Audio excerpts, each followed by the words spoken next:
Hello. ये जी, हाँ जी। I am so sorry, मैंने ऐसे बीच में आपको फ़ोन किया है सर। आपका नंबर मेरे को कहीं से मिला था। अभी मैं ये काफ़ी दिन से मैंने सोचा भी आपसे थोड़ी हेल्प ले लूँ। मैं बीच में काफ़ी आपको ट्राई करना चाह रहा था, आपका नंबर था नहीं सर। ये आ, बनवाना था तो मैं वहाँ भी गया भी था, इंटरव्यू इंटरव्यू सब हो गया वो, लेकिन मिल नहीं रहा है। भाई साहब, पहले तो आपको मेरा नंबर कहाँ से मिला? नहीं और आपका अगर नम नहीं, आपको मेरा नंबर दिया किसने? आई एम सॉरी और सर। अगर और इसमें मैं क्या करूंगा? अगर नहीं हो रहा तो भैया मेरा क्या काम है इसमें? कहीं और ट्राई कीजिए आप।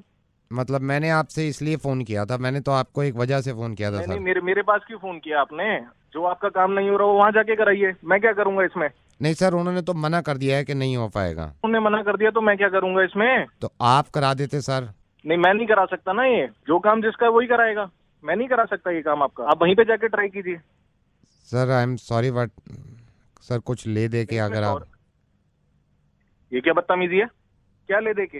जो काम मेरा नहीं है उसके लिए मेरे को फोन कर रहे हो? मेरा सर कुछ नंबर ले लिया पैसे कहीं मैं से अगर तुमने? आपके घर पहुंचवा दूं, मतलब आज ही पहुंचवा दूं अबे मतलब। गधे साले, तू मेरे को रिश्वत दे रहा है?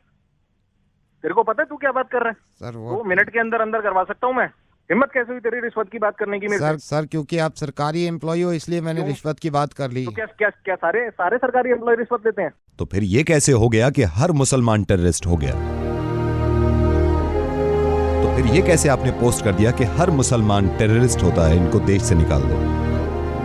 आपके बताने से पहले ही मैं इस बात को मानता हूं कि हर सरकारी आदमी रिश्वत नहीं लेता। मैं इस बात को लेकर बहुत शर्मिंदा हूं सर, कि रेडियो पे आने के बाद मुझे इस तरह की बातें करनी पड़ रही हैं। जब मैं आया था ना रेडियो में, तो मैंने ये सोचा था कि सिर्फ हंसी मजाक करेंगे, किसी को समझाने की जरूरत नहीं पड़ेगी। कितनी अच्छी बात है आपकी कि आप एक गवर्नमेंट एम्प्लॉय हैं तो आप रिश्वत से नफरत करते हैं, जो कि करनी भी चाहिए। लेकिन इतनी ही नफरत एक दूसरी कम्युनिटी से है जो कि आपके साथ रह रही है, जो आपके साथ रहती थी और रहेगी।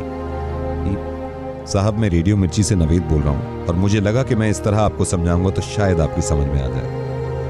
फेसबुक का एक पोस्ट शेयर करने से आपका कुछ नहीं है सर, है ना, जिसमें यह लिखा हुआ था कि मुसलमान हिंदुस्तान से मोहब्बत नहीं करते, मुसलमानों को हिंदुस्तान में रहने का कोई हक नहीं है। इस चीज को आपने शेयर कर दिया। मुसलमान टेररिस्ट नहीं है, टेररिस्ट का कोई मजहब नहीं होता। अब मैं कैसे समझाऊं उन लोगों को? एक एयरक्राफ्ट में एक मुसलमान के कैन मांगने से उसको मना कर दिया क्योंकि उनको लगा कि ये मुसलमान है, तो कैन के ढक्कन से वो लोगों का गला काट देंगे। मैं खुद मुसलमान हूं और इस्लाम कहीं से कहीं तक इस तरह की तालीम नहीं देता।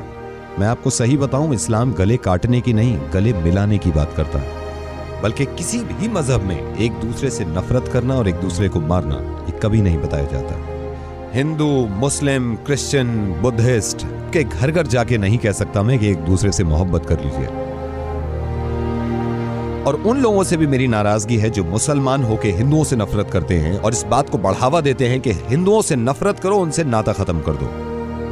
सिर्फ आपको यह बताना चाह रहा हूं कि एक मुसलमान को जान से मार देने में भी इतनी ही तकलीफ होती है उस इंसान को जो मरता है, और एक हिंदू को मार देने से इतनी ही तकलीफ होती है इस इंसान को जो कोई मारता है। इतना अच्छा काम करते हैं, इतनी अच्छी सोच रखते हैं कि रिश्वत ना किसी से लेंगे और ना ही किसी को देंगे। और मुझे मालूम है ये फेसबुक पे जो आग उगल रही है आजकल, ये पता नहीं कहां से शुरुआत हुई है और हम सिर्फ पुश करते हैं इस बातों को।